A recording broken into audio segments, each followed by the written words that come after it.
Hello everyone. Once again, I welcome you on the platform of Gen Education. This is the Gaurav Sharma here.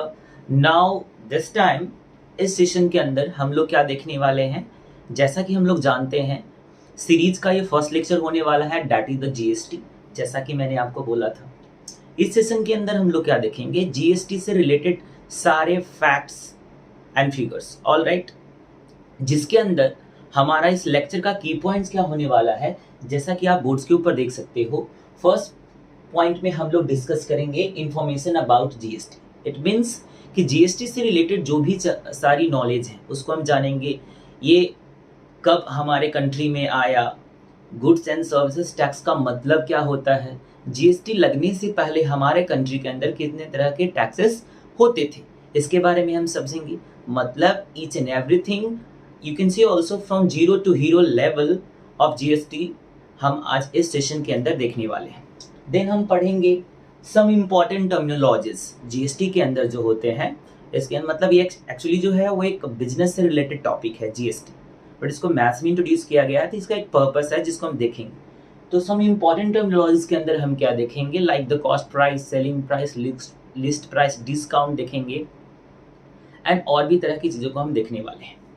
Then after we will come to the type of the question asked in the examination. जैसा कि हम जानते हैं हमारे paper में ये जो chapter है, ये जो टॉपिक है, वो किस तरीके से पूछा जाएगा उसके बारे में हम जानेंगे। सिंगल चॉइसेस क्वेश्चंस क्या होते हैं, असर्शन रीजंस क्वेश्चन क्या होते हैं, केस बेस्ड स्टडी प्रॉब्लम्स इसके ऊपर कैसे आता है, उस सब के बारे में हम इसके अंदर पढ़ने वाले हैं।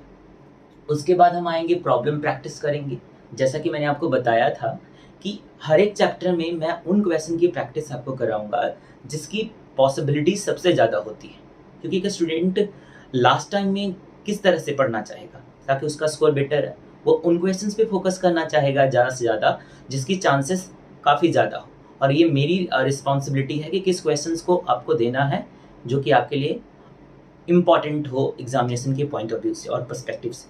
तो देखेंगे at the end it is very much important for all of you everyone. Questions for you competition. इस लेक्चर, इस सीरीज के अंदर जितने भी लेक्चर्स आने वाले हैं, चाहे वो जीएसटी को हो, क्वाड्रेटिक इक्वेशन हो, जितने भी तरह के फर्स्ट टर्म सिलेबस में जो चैप्टर्स हैं, हमेशा हर एक दिन आपको जो लेक्चर मिलेगा उसमें जो फिफ्थ पॉइंट होगा, जो लास्ट पॉइंट होगा, वो रहेगा क्वेश्चन फॉर यू कंपटीशन, जिसके अंदर मैं आपको एक क्वेश्चन पूछूंगा और उस क्वेश्चन का जवाब आपको कॉमेंट बॉक्स में देना है। All right, I hope it is very much clear to all of you now.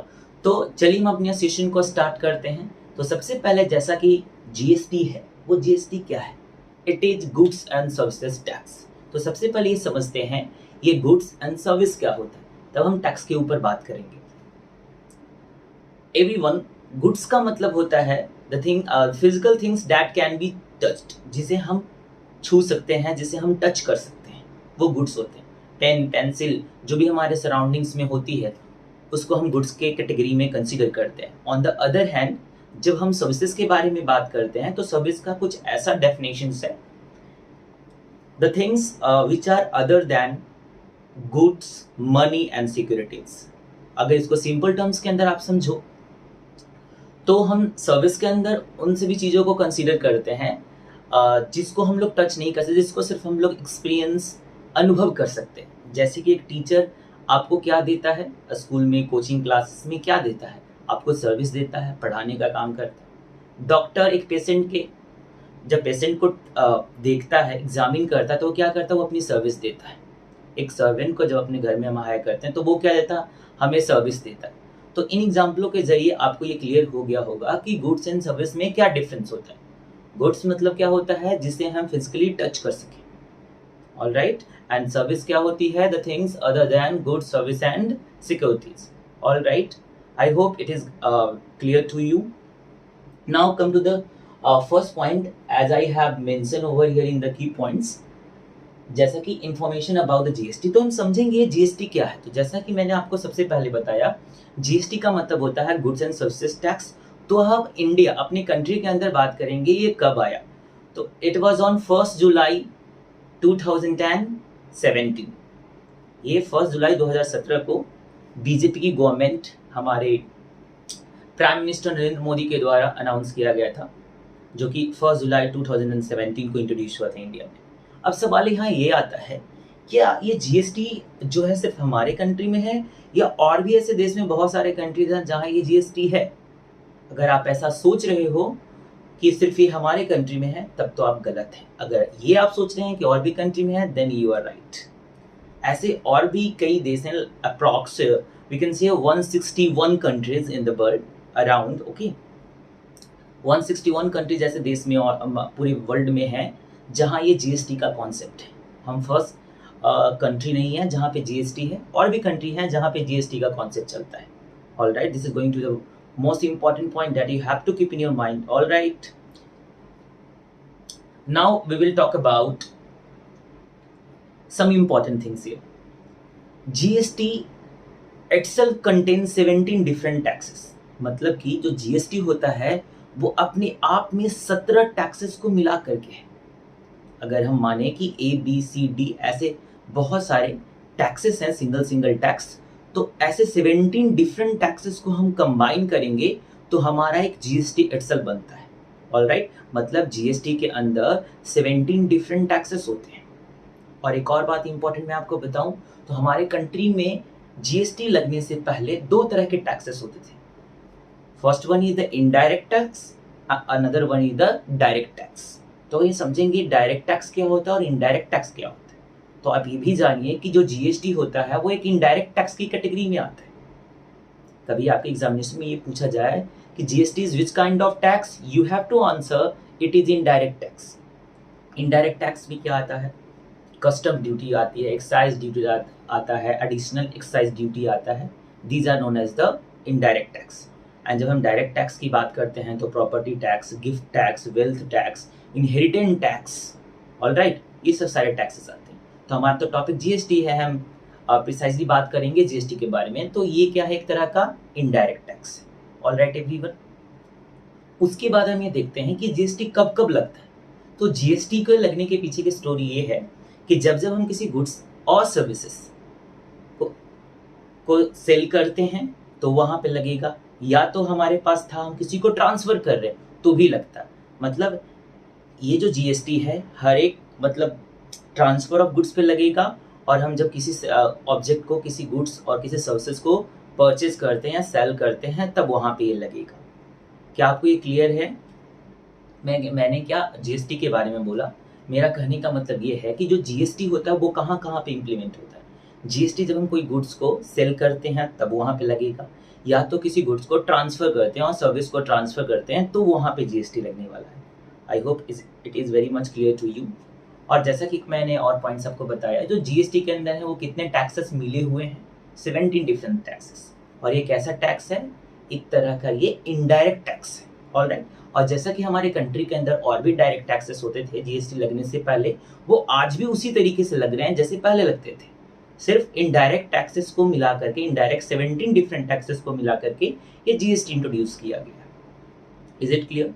Now हम देखेंगे कि टाइप्स ऑफ टैक्सेस कितने होते हैं। जहाँ तक टाइप्स ऑफ टैक्सेस की बात करें तो जो जीएसटी होता है वो basically 4 different type of taxes होते हैं। Like CGST, CGST stands for central goods and services tax.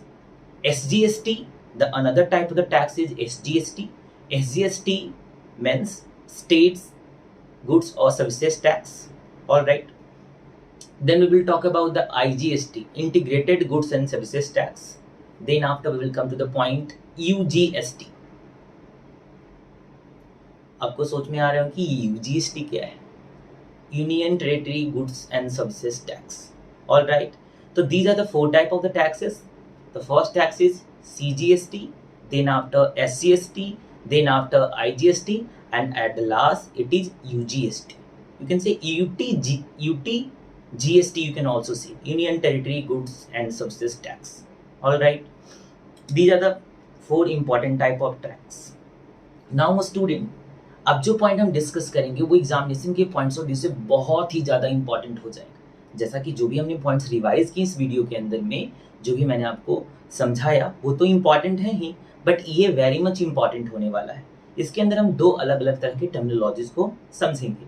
जैसा कि फर्स्ट टर्मिनोलॉजी को हम क्या देखेंगे, जैसा कि सेकेंड पॉइंट है सम इम्पॉर्टेंट टर्मिनोलॉजीज, उसके अंदर हम क्या डिस्कस करेंगे, इंट्रा स्टेटमेंट्स और इंटर स्टेटमेंट्स। ये इंट्रा स्टेट ट्रांजैक्शन क्या होता है, ये इंटर स्टेट ट्रांजैक्शन क्या होता है, जिसको भी हम देखने वाले हैं। इंट्रा स्टेट ट्रांजैक्शन का मतलब होता है कि जब कोई गुड्स और सर्विसेज की सेल एक ही स्टेट के अंदर की जाए, जब किसी गुड्स और सर्विसेज की जो सेल है वो एक ही स्टेट के अंदर की जाए, तब हम वहाँ इंट्रा स्टेट ट्रांजैक्शन के बारे में पढ़ते हैं। जैसे मान लीजिए कि अगर हम गुजरात की बात करें तो गुजरात में एक डिस्ट्रिक्ट से किसी दूसरे डिस्ट्रिक्ट में अगर हम किसी गुड्स एंड सर्विसेज को प्रोवाइड कर रहे हैं तो ये एक इंटर स्टेट ट्रांजैक्शन में कंसिडर किया जाएगा। अच्छा, इंटर स्टेट ट्रांजैक्शन की बात करते हैं। इंट्रा स्टेट ट्रांजैक्शन जो कि अभी हमने देखा, सेम ही स्टेट में जो सेल गुड्स एंड सर्विसेज का होता है उसको हम इंट्रा स्टेट ट्रांजैक्शन में कंसिडर करेंगे। अब बारी आती है इंटर स्टेट ट्रांजैक्शन की। इंटर स्टेट ट्रांजैक्शन क्या होता है, इंटर स्टेट ट्रांजैक्शन के अंदर में जो गुड्स एंड सर्विसेज की सेल होती है वो एक स्टेट से दूसरे स्टेट में होता है। All right, I hope it is clear to you. हालांकि ये कंफ्यूजिंग है intra state and inter state, but इसके हम थोड़े से बारीकियों को समझे तो बहुत ही आसान है। इंट्रा और इंटर ये जो दो वर्ड्स हैं, these are very close to each other, ये कंफ्यूजन कर सकते हैं। बट इंट्रा में क्या होता है, within the same state, और इंटर मीन्स एक स्टेट से दूसरे स्टेट। स्टेट चेंज होगी, जैसे गुजरात से आप यूपी चले जाएं, यूपी से दिल्ली की बात कर लेते हैं, बिहार की बात कर ली, तो एक स्टेट से दूसरे स्टेट में अगर ये होगा, it will be consider in the category of inter state transaction. On the other hand, if goods और सेल्स और services move in the same state, it will be considered the intra-state transaction. Now, I hope आपको ये चीज़ें समझ में आ रही होगी। अगर कोई भी कंफ्यूजन हो तो आप क्या कमेंट बॉक्स में आप अपने डाउट्स को लिख सकते हैं। I will see and must reply to you. अब हम बात करेंगे, हमने ये टर्मिनोलॉजीज के बारे में भी डिस्कस कर लिया। ऑल राइट, अब माय फ्रेंड्स, अब हम देखेंगे कि किस तरीके से SGST, CGST, IGST वर्क करता है, उसके बारे में हम समझेंगे। इंट्रा स्टेट ट्रांजेक्शन्स, जैसा कि हमने पढ़ा, इंट्रा स्टेट ट्रांजेक्शन के अंदर क्या होगा, सपोज मान लीजिए GST 18% है, किसी भी गुड्स और सर्विसेज पे GST 18% है। जब इंट्रा स्टेट ट्रांजेक्शन होगी तो उसके अंदर क्या होगा कि ये जो GST है वो दो पार्ट्स में डिवाइड हो जाएगा। समझ रहे हैं आप मेरी बात को? जब भी इंट्रा स्टेट ट्रांजेक्शन होगा तो ये जो GST है वो SGST और CGST में डिवाइड हो जाएगा। CGST will be 9% and SGST will be also 9%. If अगर हमारे कोई ट्रांजैक्शन का GST रेट है 18%, तब इस GST को दो पार्ट्स में डिवाइड कर देंगे। कब? जब ये इंट्रा स्टेट ट्रांजैक्शन होगा तब। CGST के अंदर हम 9% कंसिडर करेंगे और SGST के अंदर 9%, और इस बार होने वाला है IGST 0%। ऑल राइट, ये क्वेश्चन कभी कभी बहुत ही चीज़ें पूछी जाती है कि इंट्रा स्टेट ट्रांजैक्शन के अंदर अगर हमारा GST 18% है तो आप बताइए कि IGST कितना होगा। तो IGST इंट्रा ट्रांजैक्शन में क्या होगा, 0। GST जो है वो सिर्फ दो पार्ट्स में स्प्लिट हो जाता है, SGST और CGST में, और वो भी दोनों 50-50। अगर GST 18% है तो 18% का 50-50 कितना होगा, 9 and 9। ऑल राइट, तो ये था। But on the other hand जब हम बात करते हैं इंटर स्टेट ट्रांजैक्शन की, तो उसके अंदर जो GST होता है वो पूरा का पूरा कंट्रीब्यूट होता है IGST के अंदर। वहाँ पे CGST एंड SGST दोनों 0-0 होते हैं। आई होप आपको ये समझ में बातें आ गई होगी। तो इस तरीके से हमारा इंपॉर्टेंट टर्मिनोलॉजीज में बहुत सारी चीज़ों को हमने कवर अप किया। अब माय फ्रेंड्स, अब हम बात करेंगे, जैसा कि बहुत ही सिंपल टर्म्स हम बहुत पहले की क्लासेस से पढ़ते आ रहे हैं। कॉस्ट प्राइस क्या होता है, जिस प्राइस पे हम किसी भी गुड्स और सर्विसेज को परचेज करते हैं। ऑल राइट, कॉस्ट प्राइस क्या होता है, कॉस्ट प्राइस को बेस प्राइस भी समटाइम कहा जाता है, कि जिस प्राइस पर हम किसी गुड्स और सर्विसेज को परचेज करते हैं उसे हम क्या बोलते हैं, उसे हम बोलते हैं कॉस्ट प्राइस, और you can say base price also. Now we will talk about the list price. अभी लिस्ट प्राइस क्या होती है, लिस्ट प्राइस आपने कभी देखा होगा बुक के पीछे या नोटबुक के पीछे की जो प्राइस लिखी होती है, that is the list price, और इसे हम MRP के भी नाम से जानते हैं। क्लियर? नाउ बात करेंगे ST। जिस प्राइस पे कोई डीलर जो होता है, वी आर कस्टमर, और जो हमें ये चीज़ें प्रोवाइड करते हैं वो डीलर होते हैं। जिस प्राइस पे डीलर कोई चीज़ें हमें प्रोवाइड करता है, हमें देता है, सेल करता है, उसे हम बोलते हैं selling price, that is represented by SP. Now profit क्या होता है आपको पता होगा, जब सेलिंग प्राइस गुड्स और सर्विसेज की ज़्यादा होती है कॉस्ट प्राइस से, तब इन दोनों का डिफरेंस जो होता है वो प्रॉफिट में माना जाता है। मेरी बात समझ में आई? मैंने क्या बोला कि जब किसी ऑब्जेक्ट को हम सेल करते हैं, सपोज एक ऑब्जेक्ट है 20 रुपीज़ में सेल हुआ, उसको हमने परचेज किया था 15 रुपीज़ में, ऑल राइट, तो 20 और 15 का जो डिफरेंस है वो प्रॉफिट में कंसिडर होगा, ऑल राइट। लॉस आपको पता है, जब क्या होता है किसी भी गुड्स एंड सर्विसेज का कॉस्ट प्राइस ज़्यादा होता है सेलिंग प्राइस से, तब यहाँ पे जो डिफरेंस आती है वो लॉस के अंदर कंसिडर की जाती है।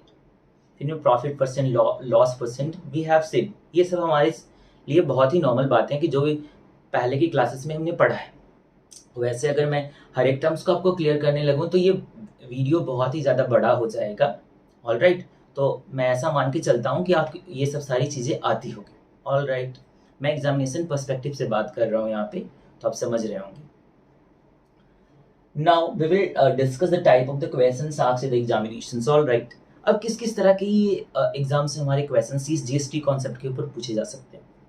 तो my friends and my students, GST के अंदर चाहे और भी कोई चैप्टर्स जो भी हैं आपके सिलेबस फर्स्ट टर्म के अंदर, उसमें क्या है आपके basically 3 different types of the questions will be asked in your upcoming examination, and it will be the first type of the questions आपके सामने जो होंगे वो होंगे सिंगल चॉइस क्वेश्चंस।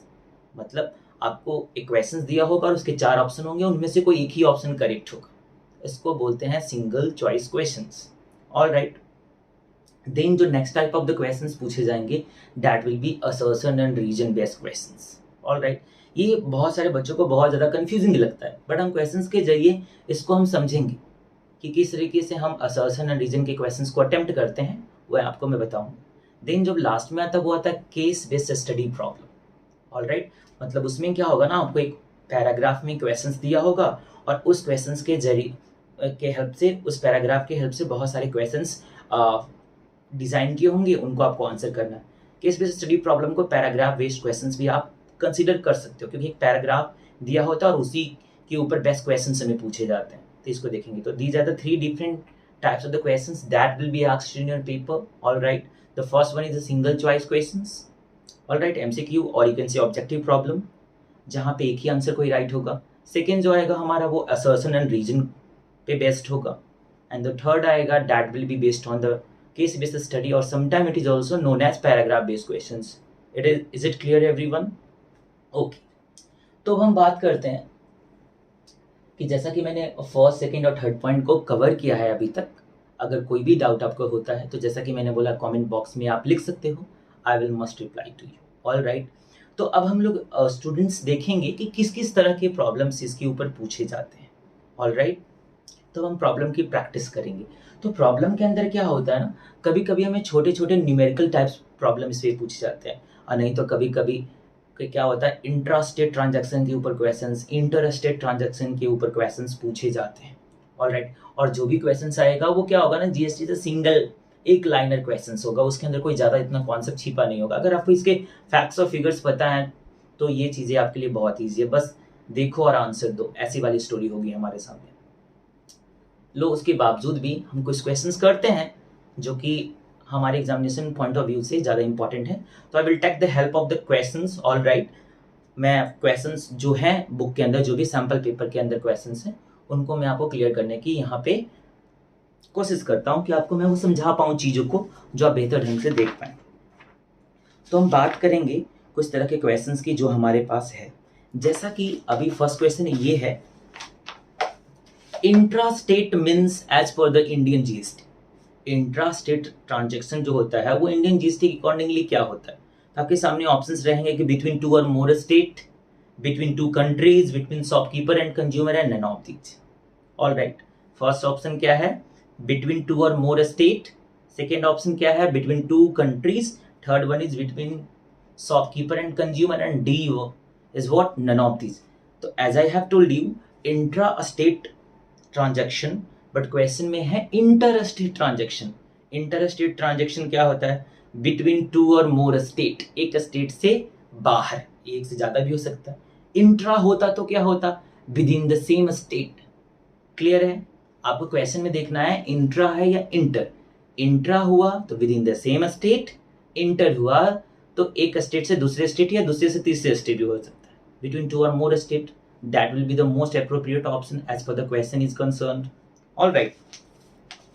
और हम एक और इम्पॉर्टेंट बात यहाँ पे करने वाले हैं कि जैसा कि हमने जीएसटी को कैटेगराइज किया था 4 टाइप्स में, तो उसके अंदर मैंने आपको क्या बताया था कि जीएसटी जो होता है वो डिवाइड हो जाता है जब इंट्रा स्टेट ट्रांजेक्शन होते हैं 2 टाइप्स में, सीजीएसटी और एसजीएसटी के अंदर में। तो यहाँ पूछा जाता है कि सीजीएसटी और एसजीएसटी जो होते हैं वो सप्लाई गुड्स एंड सर्विसेज में, वो किस में कंसिडर किया जाएगा? इंट्रा स्टेट में, इंटर स्टेट में, बोथ एंड बी और none of these.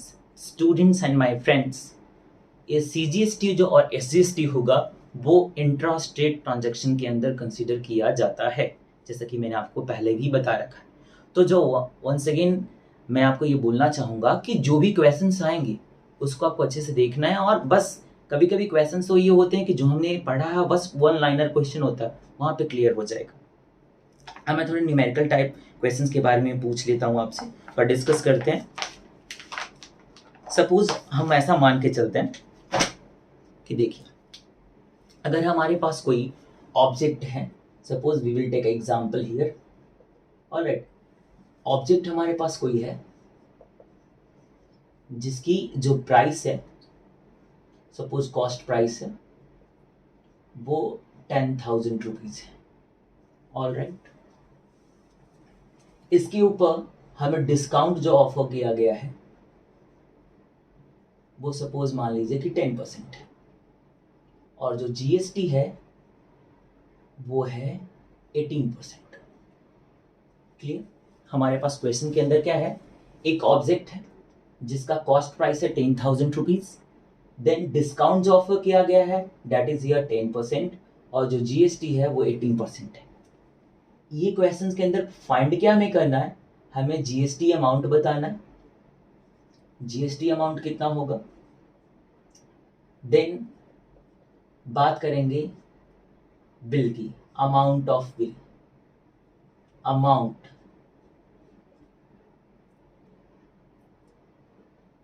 In the bill, bill में जो अमाउंट आएगा वो कितना आएगा, इसके बारे में हम यहाँ पे देखेंगे कि ये कैसे कैलकुलेट करते हैं। एक्चुअली में कॉस्ट प्राइस कितनी है? 10,000, डिस्काउंट कितना ऑफर हो रहा है? 10%, जीएसटी है 18%। तो सबसे पहले ये देखिए कि जो भी जीएसटी लगता है वो कब लगेगा? जब ऑब्जेक्ट की प्राइस में से डिस्काउंट को हम माइनस कर देंगे। डिस्काउंटेड अमाउंट पे हमेशा जीएसटी लगता है। ऑलराइट, ऐसा नहीं है कि सबसे पहले क्या करेंगे, ऑब्जेक्ट की प्राइस को उसमें जीएसटी ऐड कर दो उसके बाद हमें डिस्काउंट दो, वैसा नहीं होता। सबसे पहले जो भी प्राइस होती है और जो डिस्काउंट दिया गया है, तो सबसे पहले दी गई प्राइस में से डिस्काउंट को माइनस करिए। जो प्राइस आपके बाद आएगा that will B discounted price, उसके ऊपर हम जीएसटी को इम्प्लीमेंट करते हैं, उसके बाद जीएसटी लगता है। ऑलराइट, समझ में आ रही? तो यहाँ पे हम सबसे पहले क्या करेंगे, जो हमारा डिस्काउंट होगा वो डिस्काउंट कितना हो जाएगा? 10% of 10,000। Discount is what? 10% of 10,000। Clear? And it will be, percent को हटाएंगे तो डिनोमिनेटर में 100 आएगा, ऑफ का मतलब मल्टीप्लीकेशन, और ये 10,000 करेंगे। ये 2 जीरो से 2 जीरो कैंसिल आउट हो गया और यहाँ पे आ जाएगा 1,000 रुपीज। क्लियर? मतलब 10,000 के ऑब्जेक्ट पे उसने मुझे 10% डिस्काउंट दिया, इसका ये मतलब होता है कि उसने 10,000 के ऑब्जेक्ट पे मुझे 1,000 रुपए कम किए। तो अब एट द एंड हमारे पास वो ऑब्जेक्ट कितने में सेल करेगा? तो जो सेलिंग प्राइस हो जाएगी ऑब्जेक्ट की वो कितनी हो जाएगी? 10,000 minus 1,000 and it will be 9,000 rupees. ये आ गया। नाउ अब हम जीएसटी इसके ऊपर करेंगे। ऑलराइट, तो जीएसटी कितना हो जाएगा? 18% ऑफ 9,000। क्लियर? तो यहां हो जाएगा 18/100 इंटू 9,000। 2 जीरो से 2 जीरो कैंसिल आउट हो गए और इसको हम मल्टीप्लाई कर लेंगे 80 इंटू 90। क्लियर?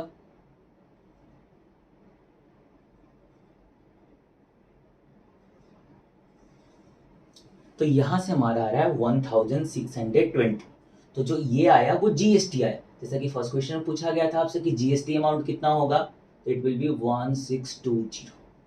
इसका आप मतलब समझिए, ठीक है। 10,000 था, 10% डिस्काउंट हो गया, तो डिस्काउंटेड प्राइस जैसे कि 9,000 जो आएगी उसके ऊपर हमें 1,620 रुपीज का जीएसटी पे करना पड़ेगा। ऑलराइट। और जो अमाउंट इन द बिल बनेगा वो कितना होगा, तो डिस्काउंटेड अमाउंट कितनी आई थी हमारे पास 9,000, तो 9,000 plus 1,620 and it will be 9,000 plus 1,000 10,620। All right, everyone, it will be what? 10,620। Clear है? कोई डाउट?